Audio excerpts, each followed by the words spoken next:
Whether you're a Trump supporter or not, you perhaps heard that his recent feud with Twitter ultimately led to an executive action that might change internet as we know it. So what is this new legislature and why you and I should care about it? By the end of this video, you will know why the proposed changes might be some of the most influential decisions made by the current administration. Without any further ado, let's dive in.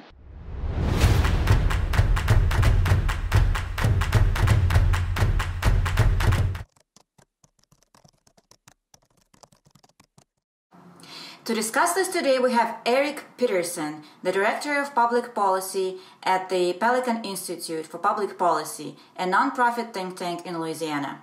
Hi, Eric, and welcome to the show. Thanks for having me on, Jen. Excited to talk to you. So, Eric, you've written a lot about internet freedom and censorship, and the issue at hand in particular.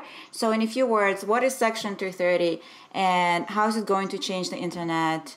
And also, can you please tell us a little bit more about what is this difference between publisher versus platform? I know that platform is something like Facebook and YouTube where, usually they're not liable for whatever is published on their websites, whereas a publisher is somebody like New York Post or Wall Street Journal, and they're liable for everything that's going on their website. Yeah, thanks so much for having me on, Jen. Section 230 is actually, unlike most federal law, it's pretty easy to understand. It's just 26 words. And all it means is that I'm not liable, or a website isn't liable for what I post on their website. And this makes a lot of sense. With the internet, most of the valuable stuff on there is user-created content. Look at YouTube, right? Most of this video channel, other channels that people subscribe to are people kind of uploading their own things. And all that means is that YouTube isn't liable for what we say on your channel or what somebody else says on their channel. Without this, the internet today, as we know, couldn't work if YouTube was liable for everything that was said. There's something like 500 hours of video uploaded every 5 minutes, and it would become unwieldy for anyone to do this. This same thing applies for Twitter, which has like 1 billion tweets a day, or Facebook posts, or just comments on any kind of news site. One of the common misconceptions about Section 230 is actually what you talked about, that there's a difference between publishers and platforms. There's this idea that there's a special carve-out for Facebook, Twitter, YouTube, or anything like that, and that the New York Times or legacy media don't get. And that's simply not true. What is true is that Fox News or the Wall Street Journal is certainly liable for information that they vet and then put out as an op-ed or an opinion piece, but they're not liable for what people say in their comment section. They're absolutely afforded 230 protections. The same way that if Facebook or YouTube is putting out an official video, they're also liable for what they're putting out there too. What they're not liable for is what for other people are saying on those platforms. And again, for those of us who use the internet and watch YouTube, we know it's what people are creating on other people's platforms that makes the internet so valuable. So once Facebook or YouTube start kind of censoring, does that make them a publisher right away, or it doesn't really matter? It is still a platform versus New York Times or whatever. Yeah, censoring and removing material actually doesn't change their status at all. There's another provision in Section 230 that allows for the removal of material on these platforms without becoming a publisher or being treated as a speaker. And that makes a lot of sense. There's obviously a lot of material that YouTube, Facebook, Twitter, the New York Times, for example, don't want on their websites, right? They have a family-friendly image, or they have copyrighted material, and they have to have the ability to take that stuff down without being liable for everything that is left up on their website. Because otherwise they would be forced into two camps, right? One is to have to approve every post that ever goes up, and with the amount of content being uploaded every second, that becomes functionally impossible. Or to not edit anything at all. In that case, the internet becomes horrible, and the worst content kind of rises to the top, and people are just spamming or posting kind of not quality content like we see on your YouTube channel.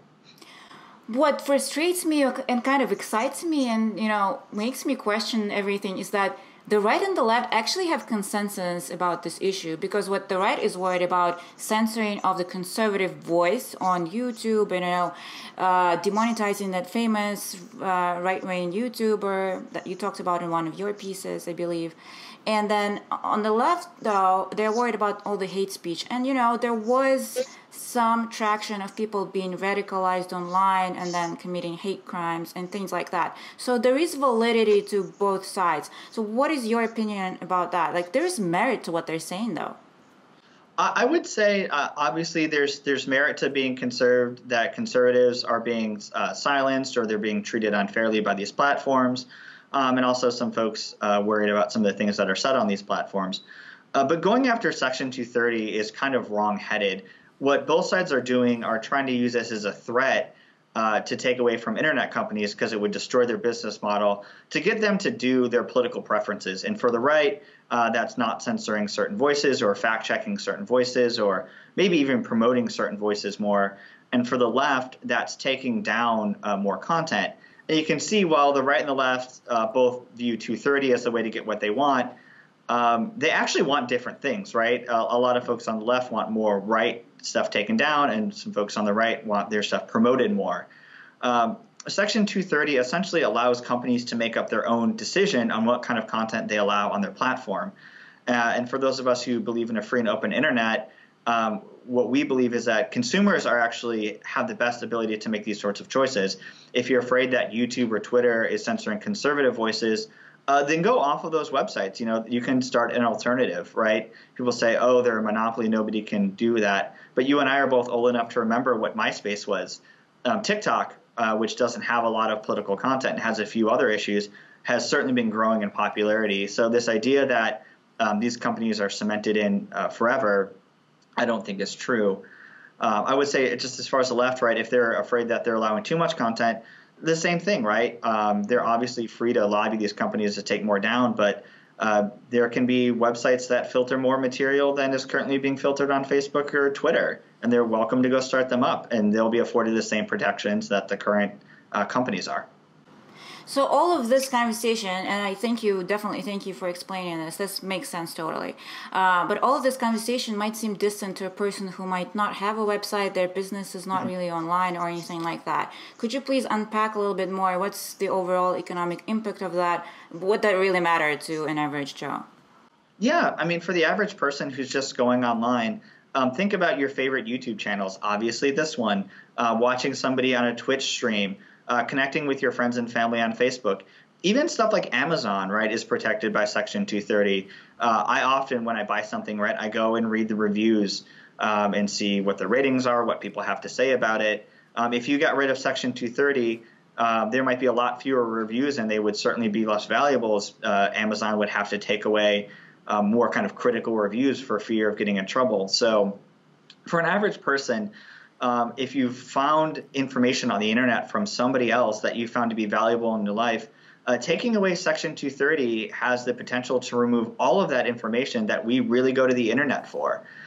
So I would say, yeah, you could be worried about it from a political perspective or a free speech perspective, but from a practical perspective, what the internet has done to make your life better wouldn't exist without Section 230. I see. And just like to wrap up, and I think that would be one of my last questions, and there was this old law called the Fairness Doctrine, as far as I remember. And and we all and you can tell us a little bit more about that. That I find interesting about that is that when it existed, there was not much political content even generated.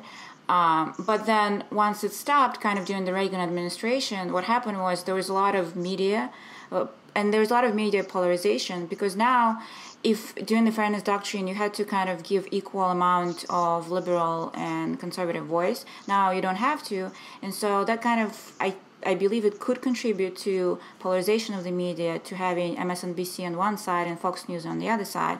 And now we see this whole country is polarized, people only want to marry the same type of person. It's really polarized up, to the point when it's really changed our society. So what do you think about that? Do you think there might have been some sense in that doctrine, or what is your opinion? So I want to go back to the fairness doctrine. It wouldn't actually apply to folks like MSNBC, CNN, or cable. The fairness doctrine applied to radio communications, and that's because they operate on public spectrum. So the FCC actually had jurisdiction over that kind of contenting and programming. But it doesn't have the same thing over Fox News, MSNBC, because they're on cable. So unless they drastically change something like that, we would still probably have the same kind of polarization on those websites. There is a conversation, though, on whether or not a website should have to be politically neutral in order to get Section 230 protections. There's been some discussion of this. Foremost, there was never an agreement with Congress that websites had to act neutrally in any way, shape, or form. In fact, it suggests the exact opposite, that it was allowing companies to exercise their First Amendment right to decide what kind of content they want on their blog or website or platform. As far as a history of the fairness doctrine, yeah, back kind of in the Kennedy administration, they were really concerned about right-wing radio, which was actually quite popular at the time, stopping him from getting his political priorities through. So they went to the FCC, and the FCC had a rule called the Fairness Doctrine that said if you have somebody go on and criticize the Kennedy administration, the radio station has to go find somebody from the Kennedy administration to go on and promote that policy. And this could work for any number of issues that we could come up with today. They said it was under the guise of fairness to make sure that people were informed on both sides of the issue. But what they found is that it was so burdensome for a radio company to do that they just had no political opinions at all. And as a result, people weren't getting any news through the radio, and they were only kind of getting it through the big three television stations. Finally, when I would also point out that when Nixon was president and the Democrats were out of power, Richard Nixon did the exact same thing. This was used as a political tool to kind of shut up the dissent on the radio. So finally, towards the end of the Reagan administration, they came along, stopped enforcing the Fairness Doctrine until its ultimate repeal. And right when that happened, you saw an explosion of kind of talk and political radio, going from 7% of content to just over 0.25% of content on AM radio. And you can argue about whether or not you think this content is good, but that's ultimately, again, for people to decide if they want these choices to listen, and it shouldn't be the government putting its thumb on the scale to kind of silence people for criticizing their opinions. So Eric, it's the wonderful work that you're doing and your organization, and a lot of my viewers are interested in either working in public policy, they might be a student, or they might be a professional who wants to contribute to the discussion in some other way. So can you please tell us a little bit about you? What is your story? How did you end up doing this? And why is that you wake up every day and want to change the policy? Yeah, I actually had no interest of working in public policy. I came to it a little late. I was much more interested in political campaigns. But that's when I decided that really the change to get policy, especially at the state level, which is the kind of policy I work in, is to really dedicate yourself to one part of it and try to work across the aisle and kind of get these ideas out in the consciousness, because politicians are much more likely to follow ideas that they feel public pressure to work on, or there's sentiment going that way. So I would just give an advice is pick something you're really passionate about and kind of follow that, learn all you can, do research, become educated, figure out how to speak, and find an organization that you can either work with or for to advance that policy. But it's not always going to be glamorous. You're not always going to get on a YouTube channel to talk about it. But that's not ultimately what's going to change public policy, either nationally or at the state level. So how can my viewers follow you and the work of your organization? Yeah, so I'm on Twitter at Eric_Peterson. I also run the Pelican Tech and Innovation Twitter page, where I tweet about all kinds of tech issues like Section 230, branching the digital divide, and kind of exciting stuff like drones.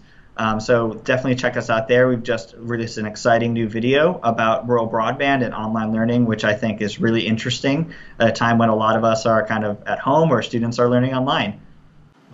Yeah, thank you for your advice and explaining Section 230. It was great having you today. And yeah, it was great talking to you. Thank you, Eric. Thank you for having me on.